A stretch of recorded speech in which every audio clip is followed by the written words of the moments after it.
کہا بھئی تم مقابلے میں آئے ہو نماز پیچھے پڑھتے ہو؟ کہا حضور مقابلہ تو تلواروں سے کر رہے ہیں پر ہمارا دل تو مانتا ہے نا کہ مصطفیٰ کا نواسہ بڑی شان والا ہے۔ حر بن یزید نے 3 نمازیں لشکر سمیت امام حسین کے پیچھے پڑھی ہیں، 3 نمازیں، ظہر اثر اور مغرب۔ پھر امام حسین کے سامنے شرائط پیش کی کہ آپ کو یہاں گھیر لیا گیا ہے، یہاں آپ بیعت کریں گے، یہاں آپ جنگ کریں گے، 2 ہی باتیں۔ امام حسین نے فرمایا نہیں بھائی بیعت تو میں نہیں کرتا، اس کے علاوہ تم جو کہتے ہو میں کرنے کو تیار ہوں۔ اس نے خط لکھا، عبید اللہ ابن زیاد کو ایک بندہ دوڑایا پیچھے کوفے، چند میل پہ کوفہ تھا، کہا وہ نہیں مان رہے، کیا کرنا ہے؟ تو حسین ابن علی ہے، میں زیادہ دیر انہیں روک بھی نہیں سکتا۔ انہوں نے پیغام دیا حر بن یزید کو کہ کرنا کچھ بھی نہیں، ان کا پانی بند کر دو، بلیک میل کرو، کھانا پانی نہیں ملے گا، چھوٹے چھوٹے بچے ہیں، خود ہی مان جائیں گے۔ حضرت امام علی مقام کے بارے میں حر کے پاس جب یہ پیغام آیا تو حر کہنے لگا میری طبیعت نہیں مانتی حسین پر پانی بند کروں، دل نہیں مانتا۔ جب یہ لفظ کہے نا دوبارہ تو پھر عبید اللہ ابن زیاد نے عمر بن سعد کو 10,000 آدمی دے کے بھیجا، کہا حر بن یزید لچک دکھا رہا ہے حسین کے حق میں۔ ایک رے کا علاقہ تھا، بڑی وہاں فصل ہوتی تھی، لوگ کوشش کرتے تھے وہاں کا گورنر بننے کی، کوشش کرتے تھے۔ تو عبید اللہ ابن زیاد کہنے لگا تمہیں رے کی گورنری ملے گی، سب سے سرسبز و شاداب علاقہ، تمہیں وہاں کا گورنر بنایا جائے گا اگر حسین کے خلاف لڑو گے۔ یہ اتنی زبردست ہوتی ہیں گورنریاں کہ گورنریوں کے لیے لوگ نسل رسول کے خلاف بھی نکل آتے ہیں، یہ اتنی تگڑی ہوتی ہیں، اتنی جلدی وفاداریاں بدلتی ہیں۔ امام حسین کو روک لیا گیا، عمر بن سعد نے روک لیا۔ 1 محرم کو امام آئے، 7 محرم تا روکا گیا، 7 محرم کو پانی بند کر دیا۔ جانور پانی پیتے تھے، گھوڑے پیتے تھے، کتے پیتے تھے، لیکن مصطفیٰ کے گھرانے کو پانی پینے کی اجازت، 3 دن تک پانی بند رہا۔ 9 محرم کو عمر بن سعد نے اور لوگ بلائے۔ شمر ایک بڑا سخت آدمی تھا، سنگ دل بدبخت، جس نے حضرت علی اصغر کے گلے پر تیر مارا تھا، وہ اور لشکر لے کے آیا۔ رات کو کہنے لگا امام حسین رضی اللہ تعالیٰ عنہ سے کہ بس بڑا ہو گیا، یہ 9-10 محرم کی درمیانی رات، یہاں آپ جنگ کریں گے یا آپ بیعت کریں گے، 2 ہی باتیں۔ امام حسین اندر گئے، سیدہ زینب سے مشورہ کیا، باہر آئے، فرمایا بات وہی ہے جو پہلے دن والی ہے۔ او بھائی بچے ساتھ ہو، صحرا کا علاقہ ہو، تپتی ہوئی ریت ہو، اتنے کٹھن اور سخت حالات، چاروں جانب موت ہی موت، دور دور تک اپنوں کا نام و نشان کوئی نہیں، اور اکیلے فیصلہ کرنے والے امام حسین، باقی سارے بچے ہیں یا عورتیں، سارے بڑے اکیلے۔ امام حسین رضی اللہ تعالیٰ عنہ نے فرمایا بھائی بیعت تو میں نہیں کرتا، باقی جو تمہارا پروگرام ہے۔ شمر اور ابن سعد کہنے لگے پھر جنگ کے لیے تیار ہو جائیں۔ کیا انداز ہے امام حسین کا، فرمانے لگے کل جنگ کروں گا، مجھے پتا تو ہے جنگ کا نتیجہ کیا نکلنا ہے، 1 رات مجھے دے دو تاکہ میں کھل کے اپنے رب کی عبادت تو کر لوں۔ حسین نے جانا ہے، مجھے پتا ہے کل رزلٹ 72 اور 22,000 کا کیا 1 رات مجھے دو، میں مالک سے راز نیاز تو کروں، میں گویا اس سے پوچھوں تو صحیح کہ مالک میرے والد بھی شہید ہیں، بھائی بھی شہید ہیں، نانا کو بھی دکھوں میں دیکھا ہے، تو اب میری باری ہے تو مالک میں حاضر ہوں، مجھے موقع تو دو، اس لیے کہ میرے نانا نے بدر میں بھی ساری رات عبادت کی تھی، صبح مجھے موقع دو۔ اور دنیا کا اصول ہے جب کوئی موقع مانگتا ہے تو دیا جاتا ہے۔ یہ دونوں کہنے لگے کوئی موقع نہیں۔ حر بن یزید پیچھے سے بولا، کہنے لگا نہیں بدتمیزی نہ کرو، حسین کو موقع دو، تمہیں دینا پڑے گا۔ موقع دیا۔ حر بن یزید نے پھر منت کی، کہا حضور آپ مہربانی کریں مان جائیں۔ فرمایا ماننے والا کھاتا کوئی نہیں۔ فرمایا ماننے والا کھاتا، بولیے ماننے والا کھاتا، یہ بڑا مشکل کام ہے بھائی۔ ضمیر کا سودا اب تو عام ہو گیا، بازار لگتے ہیں، ریٹ لگتے ہیں، اپنی اپنی چاہتوں پہ لوگوں نے اپنے اپنے انداز سجائے ہوئے ہیں۔ کوئی آدمی بس اچھے طریقے سے نام لے لے تو بس ہم اس کے پیچھے چل جاتے ہیں۔ اب تو عام ہو گیا یہ معاملہ۔ امام حسین نے فرمایا ہو ہی نہیں سکتا، ممکن ہی نہیں ہے۔ ساری رات عبادت میں گزری، ریاضت میں گزری۔ تہجد کا وقت ہوا تو گھر والوں کو بلایا، فرمایا دیکھنا تمہاری سی کی آواز نہ باہر آئے، خبردار سی کی آواز نہ آئے۔ اور امام زین العابدین سے فرمایا تو بیمار ہے، تو جہاد نہیں کرے گا، لیکن خیال رکھنا پیچھے۔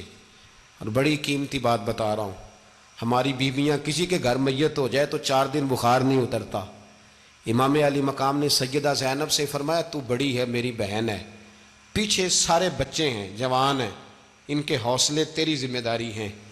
صبح جنگ کا طبل بجنے لگا، فجر کی نماز پڑھی، سورج چڑھا، 10 محرم کا دن، جمعے کا وقت، جناب سیدنا امام حسین رضی اللہ تعالیٰ عنہ نے ریت پر سجدے کیے، لمبے سجدے، لمبی نماز، سورۃ الشمس کی آیات دوسری رکعت میں پڑھی تو سارا کربلا گونجنے لگا۔ کیا انداز تکلم تھا امام علی مقام کا۔ نماز مکمل ہوئی تو حور بن یزید، عمر بن سعد اور شیمر سے کہنے لگے واقعی حسین سے لڑو گے؟ پتہ نہیں کون ہے۔ قل لا اسألکم علیہ اجرا، تم نے نہیں پڑھا؟ الا المودۃ فی القربى، تمہاری آنکھیں بند ہیں۔ الحسن والحسین سید الشباب اہل جنہ، تمہیں نہیں پتا؟ کہنے لگا چپ کر، حکومت نظر آ رہی ہے۔ اور بن یزید کہنے لگے پھر میرا بھی فیصلہ سنو، مجھے حکومت نہیں چاہیے، مجھے جنت چاہیے۔ حکومت نہیں چاہیے۔ امام حسین کی پہلی فتح دیکھیں، اور بن یزید ایڑی لگا کے نا یزید کے لشکر سے نکل کے امام حسین کے لشکر میں شامل ہو گیا، اور پہلا شخص جس نے امام حسین کو روکا، امام حسین کے نام پر پہلا سر بھی اسی شخص نے کٹایا ہے۔ لیکن یزید کی قبر پہ لعنت بھی کوئی نہیں برساتا، اس کا محل تھا بہت بڑا، لیکن جب لوگ کربلا میں امام حسین کو سلام کرنے جاتے ہیں تو قدموں میں حور بن یزید کا مزار بھی بنا ہوا ہے، اس کو بھی سلامی دی جاتی ہے۔ اور اب ہم اکیلا حور بن یزید نہیں کہتے، ہم کہتے ہیں حور بن یزید رضی اللہ تعالیٰ۔ اب ہم اتنی تعظیم کرتے ہیں اس حور کی۔ جناب امام حسین کو میدان میں کھڑا کیا گیا، جہاد کا طبل بجا، پہلے خدام آئے، اور سن لو آج وہ پتہ نہیں بازاری سے لوگ چڑھ گئے اسٹیجوں پہ، بازاری سے، نہ چہرے پہ داڑھی ہے، نہ سر پہ کوئی کپڑا ہے، بازاری لوگ ہیں، بھاگ رہے ہیں، بازو چڑھائے ہوئے ہیں، بٹن کھولے ہوئے ہیں، تماشا بنا دیا۔ سننے والوں کا بھی اللہ ہی حافظ ہے، وہ سٹیج پہ اہل بیت کی شان بیان کرتا ہے، بھاگ کے ادھر جاتا ہے، یہ کوئی طریقہ ہے؟ سننے والوں کا بھی عجیب انداز ہے، ہر بندے کو سننے بیٹھ جاتے ہیں۔ دین مہذب ہے، تہذیب والا ہے، دلائل رکھتا ہے، دین وقار رکھتا ہے، ایسے لوگ اب دین بیان کریں گے؟ حضرت سیدنا امام حسین رضی اللہ تعالیٰ عنہ صبح جب جہاد کا وقت آیا، پتہ ہے کون کون تھے کربلا میں؟ امام حسین کے ساتھ امام حسین کے 4 بھائی تھے کربلا میں۔ کتنے؟ بول کے بتائیں۔ حضرت علی کے 4 بیٹے، عباس بن علی، جن کو حضرت عباس کہا جاتا ہے نا، علمدار، یہ حضرت علی کی دوسری زوجہ میں سے عباس بن علی بھی تھے، اور ابو بکر بن علی بھی تھے، عمر بن علی بھی تھے، عثمان بن، یہ حضرت علی کے بچوں کے نام ہیں۔ یہ آپ کے شہزادے امام حسین کے ساتھ شہید ہوئے، ان کا نام صرف اس لیے نہیں لیا جاتا کہ ان کا نام خلفائے ثلاثہ کے نام پہ، حضرت علی نے اپنے یاروں کے نام پہ رکھا ہے، تو تم نے کربلا کے میدان سے خارج کر دیا۔ یہ تینوں شہزادے حضرت جناب سیدنا امام حسین کے ساتھ تھے، یہ بھی شہید ہوئے۔ حضرت جناب زینب امام حسین کی سگی بہن ہے، ان کے 2 بچے تھے، اون و محمد۔ جب امام حسین میدان میں جانے لگے تو جناب زینب بچوں سے کہنے لگی نہ، پہلے بھائی نہیں جائے گا، پہلے بھانجے جائیں گے۔ 2 بچے شہید ہوئے۔ حضرت قاسم بن حسن امام حسن کے بیٹے تھے، وہ جب میدان میں جانے لگے تو امام حسین نے کہا نہیں بھائی تو نہیں جائے گا، تو میرے بھائی کی نشانی ہے، میں جاؤں گا۔ تو حضرت قاسم بن حسن نے ایک تعویذ کھول کے دیا، کہ ابا جی میرے والد نے کہا تھا جب بڑی مشکل آ جائے تو تعویذ کھول کے دیکھنا، تو آج بڑی مشکل آئی ہے تو میں نے تعویذ کھولا ہے، تو یہ دیکھیں کیا لکھا ہے، یہ تو رکا ہے، تعویذ ہے ہی نہیں۔ جب کھول کے دیکھا تو اس پہ لکھا تھا قاسم اگر حسین پہ کوئی کڑا وقت آ جائے تو بیٹا کے آگے آگے رہنا، اگر کڑا وقت میرے بھائی پہ کبھی آ جائے نا دیکھنا اس کے آگے آگے چلنا، اسے حسن کی کمی نہ محسوس ہو، پائیاں جہاں ساکھ نہیں کوئی جے وچ خار نہ ہوئے۔ سیدنا امام حسین پہلی دفعہ کربلا میں اس وقت روئے جب یہ رکا، آپ نے دیکھا تو فرمایا ٹھیک ہے، اگر حسن کی یہ وصیت ہے تو میں نے زندگی میں اگر ان کی ہر بات مانی ہے اب بھی مانوں گا، تمہیں اجازت ہے۔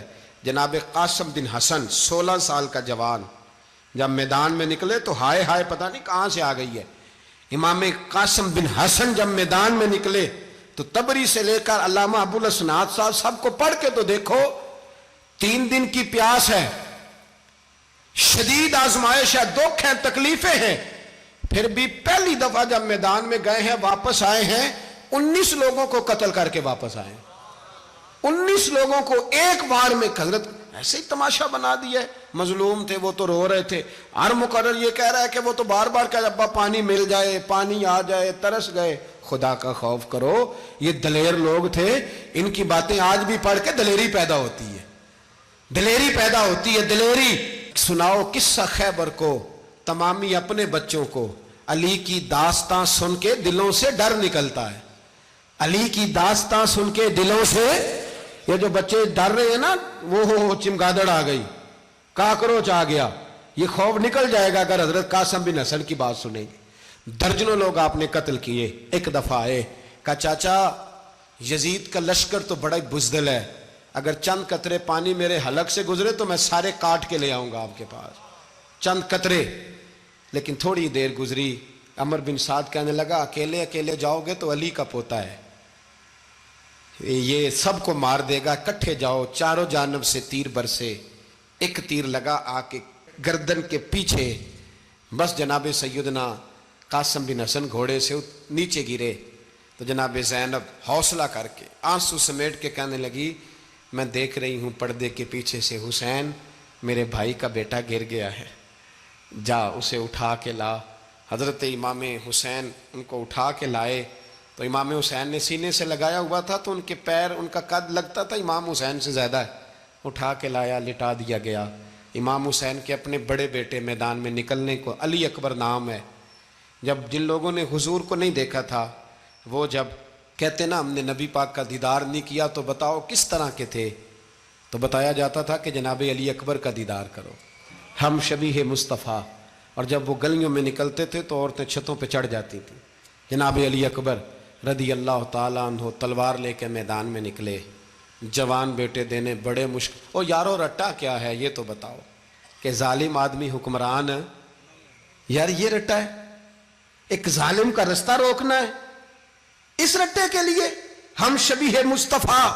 جناب سیدنا امام علی اکبر میدان میں نکلے، بڑے لوگ مارے، بڑے، پھر ایک تیر ان کے بھی گلے میں لگا، اور جب وہ گرے نا زمین پہ تو حضرت امام حسین دوڑ کے آئے، دوڑ کے، اور جب تشریف لائے تو ان کے گلے سے تیر کھینچا تو ایک جملہ لکھا ہے صاحب تبری نے، اس نے حد کر دی، کہنے لگے تیر کھینچا تو امام حسین کی آنکھوں میں آنسو آئے، کہنے لگے کاش جناب ابراہیم آج میرے سامنے ہوتے تو میں انہیں کہتا کہ آپ نے تو بیٹا ذبح کرتے وقت آنکھوں پہ پٹی باندھی تھی، دیکھو میں کھلی آنکھوں سے بچے ذبح کر رہا ہوں، کھلی آنکھوں، کاش جناب ابراہیم خلیل ہوتے تو انہیں کہتا۔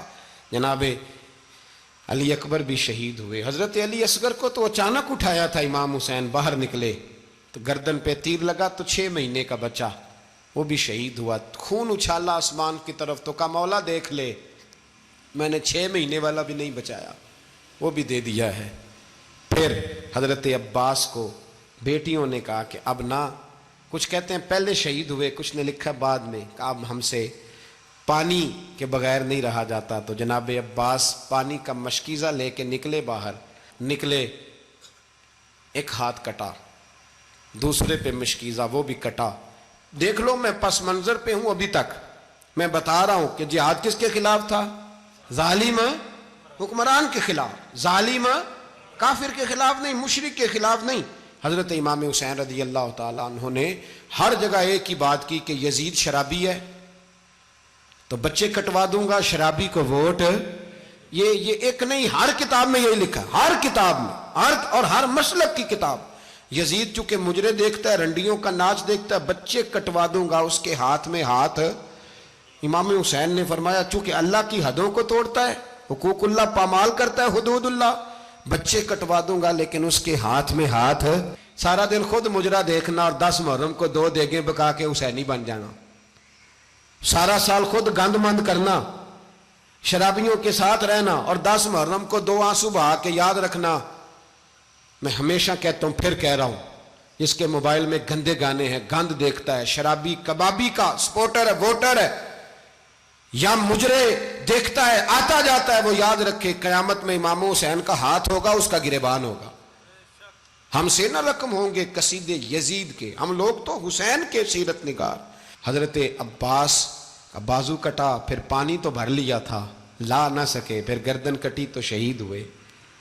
بچوں کی بھی شہادت ہوئی، پر جب ان کا لاشا اٹھایا تو امام حسین کہنے لگے مولا اب نہ حسین کی کمر کمزور ہو گئی ہے، اب کمزور ہو، اور بھائی ایک میت ہو جائے تو 4-5 دن تو پوری آنکھیں نہیں کھلتی، کیسا جری خاندان ہے۔ تھوڑی دیر گزری تو امام علی مقام نے پٹکا باندھا، سر پہ دستار باندھی، مولا علی کی تلوار پکڑی، نبی پاک کا امامہ باندھا اور گھوڑے پہ سوار ہوئے تو کہنے لگے زینب گھر تیرے حوالے اور میں اللہ کے حوالے، گھر تیرے حوالے اور میں، اور پھر امام حسین نکلے، امام علی مقام نکلے۔ راوی کہتے ہیں کہ یہ جلوہ پہلے بھی بڑے سونے تھے، پر آج جو رنگ دیکھا وہ کبھی نہیں دیکھا۔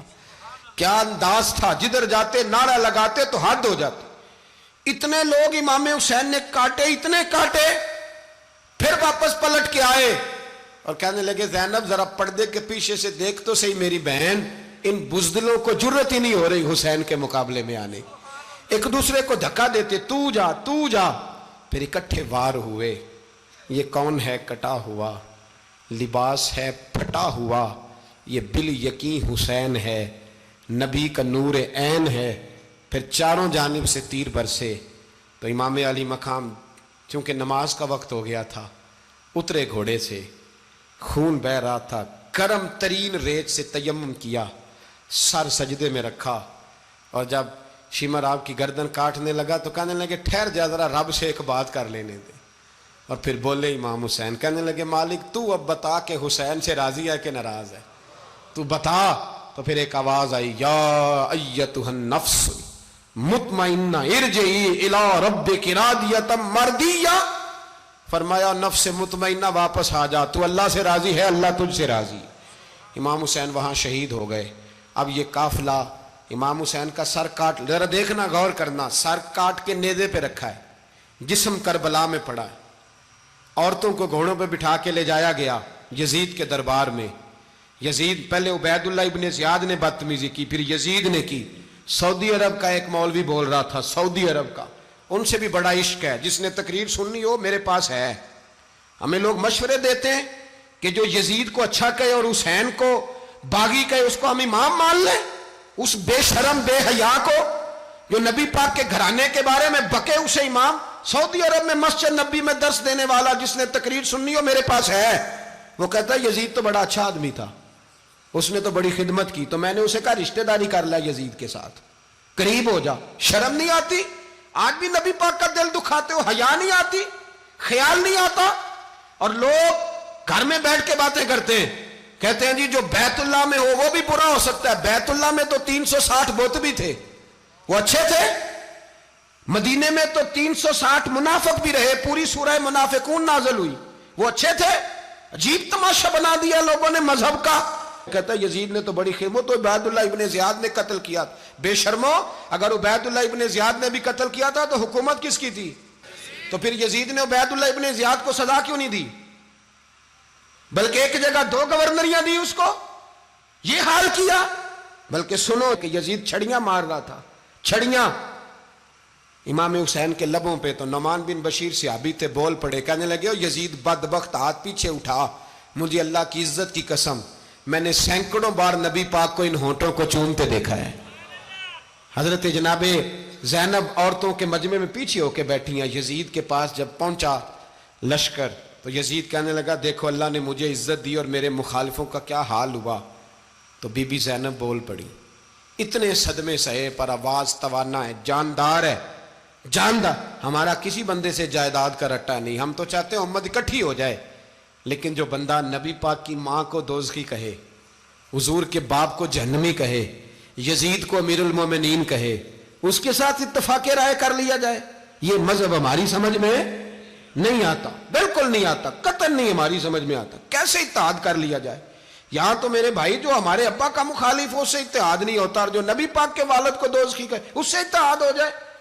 کہتے ہیں جی وہ جی اتنی فرقہ واریت ہو گئی، ہم کس مسجد میں جائیں؟ 60 پارٹیاں پاکستان میں رجسٹرڈ ہیں جو الیکشن لڑتی ہیں، کبھی کسی بندے کو ٹینشن نہیں ہوئی کہ کس کے پاس جائیں کس کے پاس نہ جائیں۔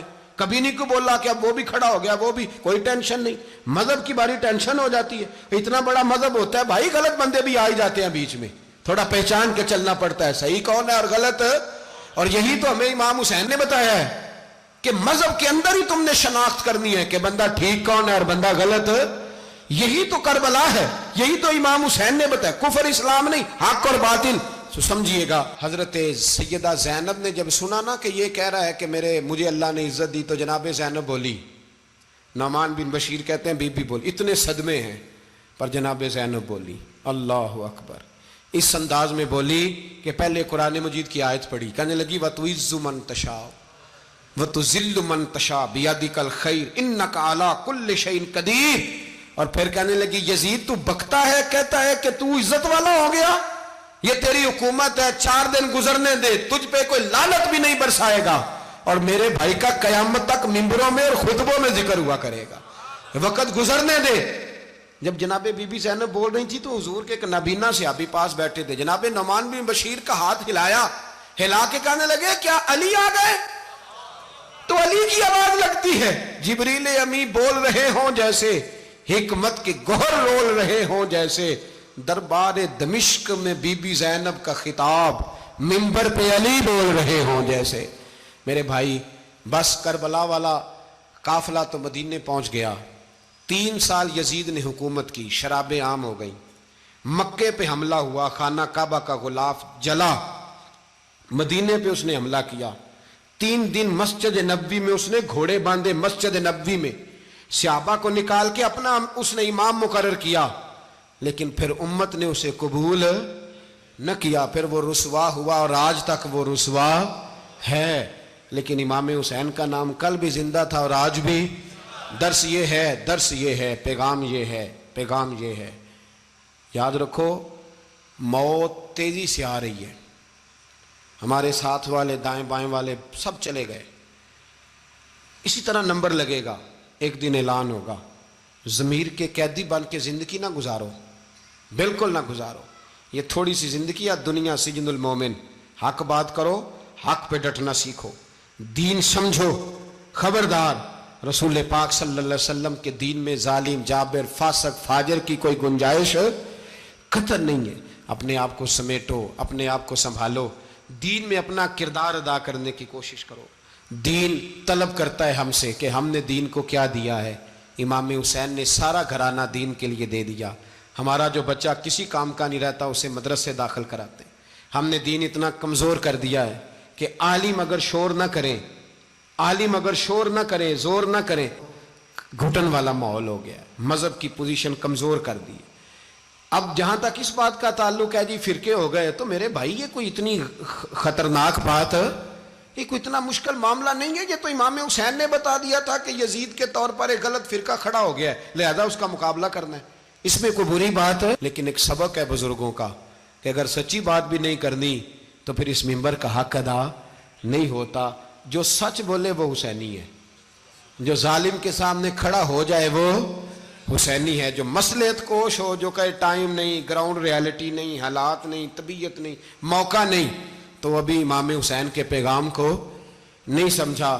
میں بہت سارے بزرگوں کا نام اس لیے نہیں لیتا کہ لوگ ایسے نہ کہیں کہ کسی کا نام کیش کرایا جا رہا ہے, لیکن میں نے سارے مناقب پڑھے ہیں. میری لائبریری میں کتابیں ہیں, میں پڑھتا رہتا ہوں, میں سفر میں بھی ساتھ رکھتا ہوں. لیکن حضرت شیخ عبدالصبور بیگ منشور ہزاروی کا شعر امام علی مقام کے مقابلے میں اس طرح کا ہے کہ مجھے سارے شاعروں سے زیادہ وزنی محسوس ہوتا ہے. انہوں نے کہا تھا اس شاہ مشرقین کی, اس نور عین کی, مطلوب ہے جہاں کو قیادت حسین کی. دیکھیے ذرا حسن. اور ہر سو یزیدیوں کا زمانے میں زور ہے, ایک دو جگہ پہ نہیں, ہر سو یزیدیوں کا زمانے میں زور ہے. منشور آج پھر ہے ضرورت حسین کی, آج پھر ہے ضرورت ہے, آج لوگ حسینی بنے, امام حسین کے نقش قدم پر. وہ کہتے ہیں زور ہو گیا یزیدیوں کا, یہ ہمارے بزرگ ہمیں بتا گئے. مسجد کی طرف توجہ کرو, اپنے بچوں کی نگہبانی کرو. دنیا کی زندگی اتنی مختصر ہے کہ ایک خواب لگے گا جب ہم جائیں گے دنیا, ایک خواب لگے گا. خواب تھا جو کچھ کے دیکھا, جو سنا افسانہ تھا. اہل بیت نبوت کا اسوہ عبادت ہے، ریاضت ہے، پردہ ہے، پرہیزگاری ہے، اس پر توجہ کریں۔ جن کی بچیاں سر نہیں ڈھانپتی وہ 10 محرم کو بے شک دیگ نہ پکایا کریں۔ جو لوگ قرآن شریف پڑھنے کے عادی نہیں وہ بے شک امام علی مقام کا ذکر نہ کریں، اس لیے کہ امام حسین نے سر سجدے میں کٹایا ہے اور تلاوت نیزے کی نوک پہ بھی جاری رکھی ہے۔ دین کے ساتھ اپنے آپ کو جوڑو، دیندار بنو، رسول اللہ کی غلامی اختیار کرو، ورنہ یہ زندگی کچھ ایسا وقت بھی لاتی ہے کہ جب زندگی بوجھ بن جاتی ہے۔